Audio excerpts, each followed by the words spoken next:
So where have you stopped, Jess? Yeah, you should have crept, to be honest. Feet properly. Good. Release your handbrake and creep. Keep looking both ways.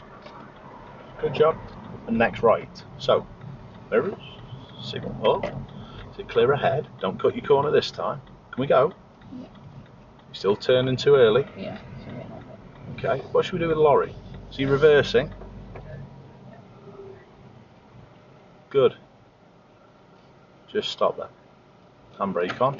Now, as he stopped there, don't look at your gears. Let's get working again. He's stopped, Jess.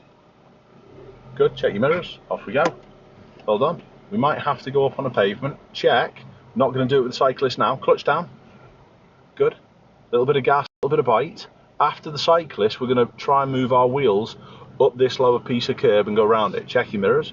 If anyone comes, we'll change mine and come back in. Good. Clutch down a little. Good. Straight now. Go slow in case anyone just walks or cycles out or comes out of here. Now check this side back out and come back in. Now what's your road like? Do you understand? Yep. Well done.